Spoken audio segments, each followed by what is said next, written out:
Welcome to this video. Today topic is about simple and compound interest.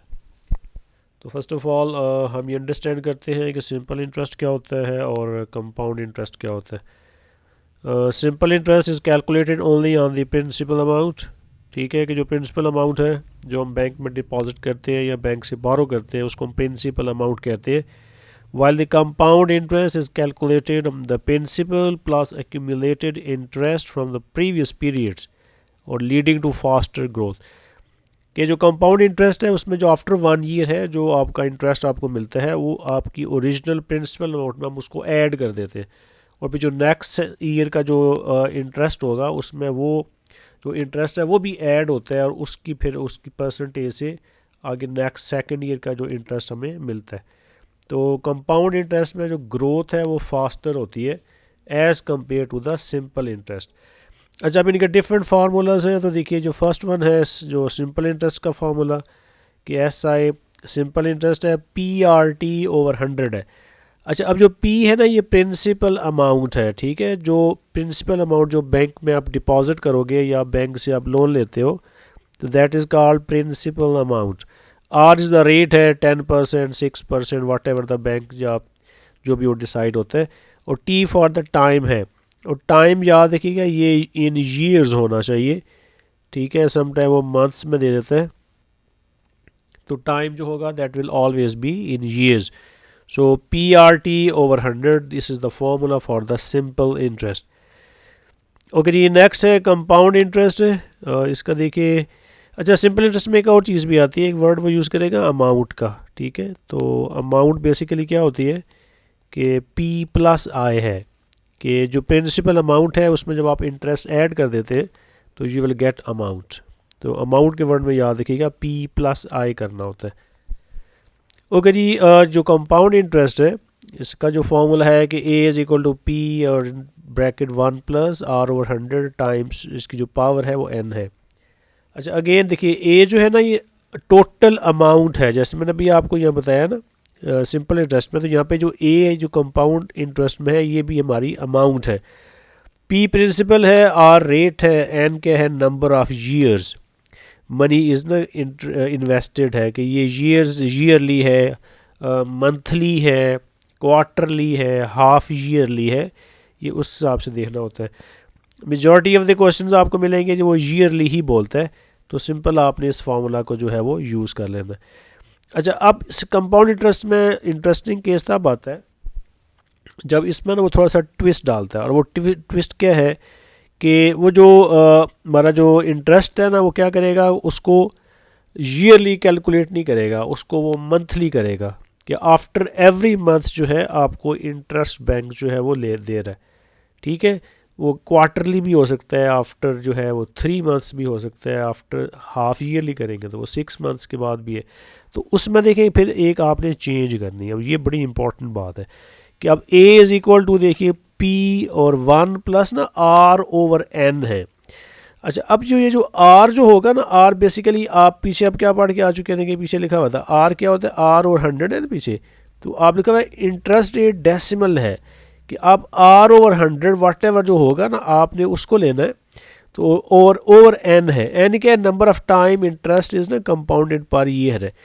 तो अगर यहाँ पे आप मंथली कैलकुलेट कर रहे हैं तो आप N क्या होगा, N आपका 12 होगा. ठीक है, अगर आप मंथली लाभ ले रहे हैं यहाँ पे तो ये आपने याद रखना है कि R क्या है, यहाँ पे R/100 करेंगे आप डेसिमल में लेंगे, आप डिवाइड करेंगे. आप अगर मंथली कंपाउंड इंटरेस्ट ले रहे हैं तो 12 से है और टाइम्स पे जो पावर में क्या है NT है. N फिर वो ये है कि मंथली है तो 12 लिखेंगे और टाइम ये है कि 3 ईयर्स के लिए कर रहे हैं, 4 ईयर्स के लिए कर रहे हैं तो उसमें फिर T की जो वैल्यू है वो 3 या 4 होगी. तो इसको मैं ना आगे जाके आपको इसका क्वेश्चन भी सॉल्व करके दिखाऊंगा कि इस फार्मूला को आपने कैसे यूज़ करना है. तो ये थोड़ा सा ट्रिकी है, याद रखिएगा जब आपको और डिटेल में जा रहा है कि मंथली आपसे कह रहा है, क्वार्टरली बोला, फिर आपने इस फार्मूला को याद रखना है. लेकिन नॉर्मली जो है आपको यही फार्मूला जो है ये यूज़ करना होता है जब वो ईयरली डायरेक्ट जो है वो आपको कहेगा. ओके जी, question number 1 of the day is कि Talia invests $1,500 in a saving account for the 4 years. The account pay simple interest at the rate of 2 में 6% per year. Calculate the total interest she receives at the end of 4 years. ठीक है, एक बड़ा clear है कि sir simple interest है, तो एक तो आपको आइडिया हो जाएगा सर हमने कौन सा फॉर्मूला यूज़ करना है. मैंने आपके लिए फॉर्मूला लिख भी दिया है सिंपल इंटरेस्ट का. ठीक है, अच्छा अब देखिए इसमें ना जो पी है, जो प्रिंसिपल अमाउंट क्या है, वो है $1500. ठीक है, और इसमें जो टाइम जो है ना 4 years है, तो time is equal to 4 years है. और जो रेट है वो है 2 1/6% है, और ये पर ईयर है, तो इट विल बी 13/6% है. तो ये आपने ले लिया. अब सिंपल आप क्या कर लेंगे, इस फॉर्मूले में वैल्यूज़ को पुट कर लें कि सर इट इज़ के पी है सर 1500, और इन द ब्रैकेट है आर जो है वो आपका 13/6 है, और टाइम जो है वो हमारा 4 है. ठीक है, ओवर जो होगा ना ये 100 है. तो अब देखिए ये जो 2 zeros है, इन 2 zeros से आप कैंसिल कर दें. ये जो है कि ये सर ये 2 zeros और ये 2 zeros सर हमने कैंसिल कर दिए. तो अब जस्ट टेक योर कैलकुलेटर है और आप उसको सिंप्लीफाई कर लें, तो जो हमारा आंसर आएगा दैट विल बी $130 जो होगा, ये उसका इंटरेस्ट मिलेगा उसको. अब उसने इंटरेस्ट ही पूछा है, अमाउंट होगी तो फिर हम पीछे जैसे बताया था वो पी प्लस आई करना होता है. तो दैट्स इट. ये क्वेश्चन नंबर 1 जो है ये आपने ऐसे करना है. ओके जी, question number 2 is a teacher wants to invest $30,000 into an account that compounds annually. देखिए आपको ना वर्ड यहाँ कंपाउंड का नज़र आ गया और एनुअली है. ठीक है, तो एक तो आपको आइडिया हो गया सर ये ना कंपाउंड का जो है ये फॉर्मूला सर इसमें अप्लाई होना है. The interest rate at this bank is 1.8% है. How much money will be in the bank account after 6 years. After ना 6 years है. ओके जी, अब डाटा बना लेते हैं. प्रिंसिपल इसका है $30,000 है. ठीक है, ये आपको एक चीज़ ये क्लियर पता है. उसके बाद इसका जो रेट है, ठीक है, रेट जो है 1.8% है, और एन की जो वैल्यू है ना वो 6 है. ठीक है, एन 6 years है. तो अब आपने इसमें वैल्यूज़ को पुट कर लिया. फार्मूला मैंने आपके लिए लिखा हुआ है कि अब ए फॉर द अमाउंट है, प्रिंसिपल क्या है 30,000, ये प्लग इन कर लेते हैं. 1 प्लस आर जो है ना 1.8 है, ओवर 100 आपने करना है, और होल पावर क्या है ये आपने 6 करना है. ओके जी, अब आगे जो है वो कैलकुलेटर का ही काम है, ज़रा वाइजली आपने यूज़ करना है. जब आप इसको ऐसे ब्रैकेट को सिंप्लीफाई करेंगे यू विल गेट 1.018 है, और होल पावर क्या है वो 6 है. ओके जी, 30,000 टाइम्स जो है 1.1130 है, और now just multiply these two, so we will have 333 और 89.3 dollars. So after 6 years, he will have this much amount in his account. 30,000 invest किए थे, और चूँकि यहाँ पर रेट 1.8% है जो कि बहुत थोड़ा है, तो दैट इज़ रीज़न कि अब 33,000 और $389.3 जो होंगे that will be in his account after 6 years. Okay जी, क्वेश्चन नंबर 3 है Jasmine deposits $520 into a saving account that has a 3.5% interest rate compounded monthly. तो दिस इज़ इंटरेस्टिंग केस है, compounded है और फिर ये मंथली है. ठीक है, ये याद रखिएगा. तो what will be the balance of jasmine savings account after 2 years. 2 years. अब एक बात तो ये है कि यहाँ पे जो फार्मूला है ना, जो फार्मूला नंबर 3 मैंने आपके सामने फिर लिखा हुआ है कि इसमें सर ये फार्मूला यूज़ होगा. ओके, डाटा बना लें कि सर प्रिंसिपल जो अमाउंट है पी जो है दैट इज़ सर $520 है. ठीक है, तो ये हो गया $520, और इसका जो रेट है आर क्या है 3.5% है, और एन हमारा ना 2 है. आफ्टर 2 years है. ठीक है, आफ्टर 2 years, तो एन जो है हमारा 2 आ जाएगा.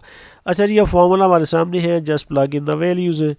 तो A is equal to P क्या है 520 है, एंड 1 प्लस, अच्छा अब देखिए आर है. आर मैंने भी आपसे पीछे बोला था, अब आर आपने 3.5 नहीं करना, अब आर क्या करेंगे आप 3.5 को 100 पे ना डिवाइड करके वो आर आप लेना है यहाँ पे, कि जैसे सर ये है कि 3.5 ओवर ना 100 है, सो इट विल बी 0.035। ये देख लें यहाँ पे लिखा हुआ है इंटरेस्ट रेट इन डेसिमल है, इस बात का ख्याल रखिएगा। तो 0.035 आप करेंगे, ठीक है, ओवर। अब है एन, अब एन देखिए यहाँ पे ना मंथली है, उसने आपको ये क्वेश्चन में लिखा हुआ है मंथली आप कंपाउंडेड इंटरेस्ट वो आपको दे रहा है, तो monthly mean 1 year, you know we have 12 months है। तो एन की बेसिकली यहाँ पे जो वैल्यू आप लेंगे ना, यहाँ पे क्या है वो आपने यहाँ पे लेनी है 12, ठीक है, ये है वो 12। और आई थिंक यहाँ पे थोड़ा सा मैं ये करता हूँ, यहाँ पे मैं ना इसको टी करूँगा, क्योंकि अगर एन लिखूँगा फिर आप कंफ्यूज हो जाएंगे सर ये टी है, बेसिकली टाइम जो है वो 2 ईयर्स के लिए। यहाँ पे जो एन आप लेंगे ना वो आप क्या लेंगे, दैट विल बी 12 है। तो अब एन टी है, एन आपने 12 लेना है और टी जो है वो आपका 2 है। तो ये है जी आपका फॉर्मूला, और उसमें आपने ऐसे वैल्यूज़ को पुट करना है।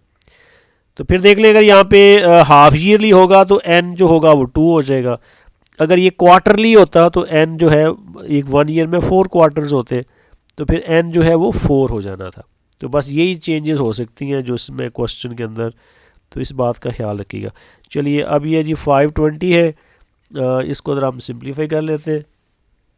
तो use your calculator, you get 1.003 है होल रेज टू पावर 24 आएगा। अच्छा जी, अब बॉर्ड में से सॉल्व द ब्रैकेट फर्स्ट है, तो 1.0724 है, एंड फाइनली जस्ट मल्टीप्लाई, तो यू विल हैव $557.65। तो दिस इज़ दी आंसर है कि आफ्टर 2 ईयर्स अगर 520 वो डिपॉजिट करेगी तो उसकी अकाउंट में $557.6 जो है वो होंगे। फार्मूला देख लें, बस ये आपने याद रखना है, जो प्रीवियस फार्मूला है वो सीधा सीधा ही है, उसमें चेंजेस ऐसी नहीं है, लेकिन इसमें है अगर आप मंथली क्वार्टरली करेगा तो फिर इस बात का आपने ख्याल रखना। Okay, question number 4 is it is a bit tricky question here, that the Callian invest $1,500 in a saving account. The account pays compound interest at the rate of R% per year. At the end of the 5 years, the value of the investment is this. Calculate the value of R. अच्छा जी, अब देखिए इसमें एक तो ये है कि जो P जो प्रिंसिपल है ना, तो यू कैन सी कि सर प्रिंसिपल जो है इट इज़ $1,500, ठीक है, एक तो ये है। और सेकंड देखिए इसमें क्या है कि रेट जो है वो आपको पता नहीं है, वो आर तो आर ही है। एट द एंड ऑफ ना 5 ईयर्स है, तो यहाँ पे एन जो होगा दैट विल बी 5 ईयर्स, ठीक है, ये गिवन है। और इन्वेस्टमेंट जो है अब उसने आपको ये बता दिया। अच्छा, ये जो इन्वेस्टमेंट है ना, ये अमाउंट है, इसमें ना प्रिंसिपल जो इंटरेस्ट भी ऐड हुआ है, तो ये डॉलर्स आप लिखेंगे 1825 है। यू कैन सी कि जो स्टार्टिंग अमाउंट है ना, जो पी है वो $1,500 थी, तो आफ्टर 5 ईयर्स उसके अकाउंट में इतनी अमाउंट है, इट मीन्स कि ये उसकी अमाउंट है, ठीक है। तो ये आपने याद रखना, ये अमाउंट है। ओके जी, अब अगर इसमें वैल्यूज़ को पुट करते हैं, ए की क्या वैल्यू है 1825 इज इक्वल टू पी है 1500 और इन दी ब्रैकेट 1 प्लस आर, अब आर ही रहेगा बिकॉज आर को ही आपने फाइंड करना है, ये याद रखिएगा, जो क्वेश्चन मार्क है वो आर है, ठीक है। तो आर ओवर 100 कर लें और एन कितना है वो हमारा ना 5 है, ठीक है। तो ये आपका ये स्टेप है जी। अच्छा, अब आप ये कर लें कि इस 1500 को आप लेफ़्ट साइड पे शिफ्ट कर दें, तो it will be written in the denominator, और ये है जी 1 प्लस आर ओवर 100 आप करेंगे और होल पावर जो है ये 5 ही रहेगी। अच्छा जी, अब यूज़ योर कैलकुलेटर, तो you will have 1.217 is equal to 1 plus R over 100 है जी, और होल पावर आपकी ना ये 5 है। अच्छा, अब आपने यहाँ पे एक बात ख्याल रखना है, अब इसको सॉल्व कैसे करेंगे, आर तो ब्रैकेट के इनसाइड है, ब्रैकेट की पावर 5 है। अब आपने इस 5 को क्या करना है, रिमूव करना है, तो इसका रूल ये होता है कि आप इसका 5th रूट ले लें। 5th रूट का क्या मतलब है सर कि ऑन बोथ साइड्स ना पावर में 1/5 ले लें आप, तो ये याद रखिएगा, ये रूल होता है। अगर आपकी पावर बड़ी हो ना, अब कैलकुलेटर में नॉर्मली हम स्क्वायर रूट है या क्यूब रूट ही लेते हैं ज़्यादा, लेकिन अगर 5 है तो 5 को कैसे आपने रिमूव करना है, तो सर इसका फिफ्थ रूट ले लें, 1/5 इसको बोलते हैं। तो ये देखिए जैसे ये 5 किया ना, मैंने बोथ साइड्स पे जो पावर है वो 1/5 कर ली है, ठीक है। तो ये इसका ये बन जाएगा। अच्छा ये अब ज़रा कैलकुलेटर से इसको सिंप्लीफाई कर लें, तो it will be 1.04 I think, और ये देखिए 5 और ये 5 कट हो जाएगा, तो 1 प्लस आर ओवर ना 100 है। अच्छा जी अब इस 1 को आप ये कर लें कि साइड पे शिफ्ट कर लें, तो 1.04 minus 1 is equal to R over ना 100 है। सो हेयर ना we will have 0.04 is equal to R over 100 cross multiply, तो 0.04 into 100 is equal to R है। So it will be 4 is equal to R है। This is the answer. उसने कहा था value of are है, तो are जो होगा दैट इज़ ना 4 है। डेफिनेटली आर परसेंट है, तो इट इज़ द 4% जो है ये इसका रेट है। तो इसमें ये याद रखिएगा जो टू वैल्यूज़ हैं, एक प्रिंसिपल है और एक उसका अमाउंट है जो जिसमें इंटरेस्ट जो है वो ऐड हुआ हुआ है। ओके जी question number 5 is another tricky question है, टफ वाला है कि Farhad invest $1500 in an account paying compound interest. तो ये है जी कंपाउंड इंटरेस्ट और रेट गिवन है। Then the second one is Gulshan invest $1500 in an account paying simple interest at the rate of X% per year.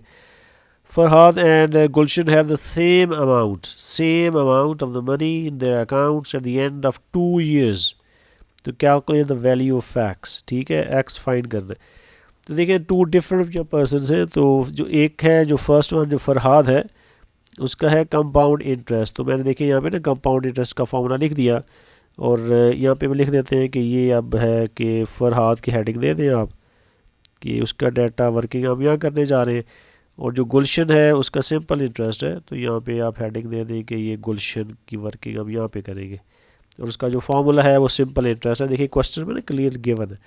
Okay जी अब देखिए इधर ये है कि पी जो प्रिंसिपल है ना वो आपका है $1500 है, और यहाँ पे जो रेट है वो देखिए आपको गिवन है वो है 4% है, और eight the end of 2 years है, तो यहाँ पे जो एन होगा ना that will B 2 years।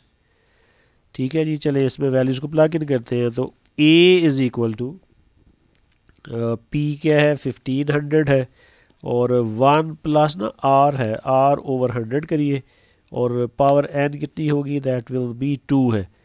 Okay जी 1500 है, और in the bracket it will be 1.04 का स्केयर है, और अब जस्ट यूज़ योर कैलकुलेटर ना यू विल गेट $1622.4। तो फरहाद के पास after 2 years in his account जो है this will be the money. Okay जी अब सेकंड है कि गुलशन की हम बात कर लेते हैं, उसका सिंपल इंटरेस्ट है, और इसका भी डाटा बना लें कि सर यहाँ पे जो प्रिंसिपल अमाउंट है वो वही $1500 ही है, और यहाँ पे जो टाइम जो है ठीक है टाइम वो 2 years ही है जो ऑलरेडी गिवन था, लेकिन यहाँ पर रेट जो है वो देखिए वो X% है, आर की वैल्यू हमें नहीं पता। तो चलिए अब इसमें ये है कि देखिए अब सेम अमाउंट की बात हो रही है, याद रखिएगा, और ये जो फार्मूला होता है ना ये सिंपल इंटरेस्ट का है, ये इंटरेस्ट का फार्मूला है, आपको कह रहा है सेम अमाउंट है। तो मैंने अभी आपको ना पीछे फार्मूला बताया था इसका कि अमाउंट का क्या फार्मूला होता है कि जो सर अमाउंट है ये होता है P प्लस आई होता है, P प्लस आई, ठीक है। तो अब आप ये क्या कह रही है कि इसमें एक P प्लस आई है, तो आई की वैल्यू है PRT/100। अब ये थोड़ा सा ट्रिकी है, इस बात का ख्याल रखना है आपने। चलिए अब ज़रा इसमें वैल्यूज़ को पुट कर लें। अब P है 1500 है, और प्लस अगेन है 1500 है, और टाइम्स रेट क्या है, रेट तो X है हमें पता नहीं है, और टाइम कितना है वो 2 years है, ठीक है, और ओवर आपने यहाँ पे करना है 100। तो ये 2 zeros जो हैं ये 2 0 से कैंसिल हो जाएंगे, और this will remain as it is है। अच्छा जी after the simplification you will have 30x आ जाएगा ये वाला। तो ये अमाउंट है ये इसने गुलशन की है आफ्टर 2 years, और जो ऑलरेडी हमने पीछे किया था फरहाद की जो अमाउंट है वो देखिए वो ये वाली है। अब ये गिवन है क्वेश्चन में कि उनकी जो अमाउंट है वो क्या है, वो सेम अमाउंट है। अब हम इन दोनों को आपने ना इक्वल कर लेना है, ठीक है। तो ओके जी, अब इक्वल से है जी कि सर 1,622.4 इज़ इक्वल टू 1500 है और प्लस सर 30x। सो 1,622.4 माइनस 1500 है इज़ इक्वल टू 30 और ये ना x है। ओके जी, आफ्टर द सब्ट्रैक्शन है 122.4 is equal to 30 और x है। So the next step will be 122.4 over 30 is equal to x. So the final answer है 4.08 is equal to x है। So this is the value of x। देखो उसने कहा था value of x चाहिए आपको, ठीक है। x परसेंटेज में वो ठीक है, परसेंटेज होगा, लेकिन यहाँ पे आपको x करना है, इसके आगे परसेंटेज का साइन ना डाल दीजिएगा। You have to just find the value of x। So that's it for today. I hope कि फ्रॉम दिस वीडियो कि आपका जो कॉन्सेप्ट है ना सिंपल इंटरेस्ट का और जो कंपाउंड इंटरेस्ट का है वो इंशाल्लाह क्लियर हो जाएगा। सो that's it for today. Thank you for watching this video.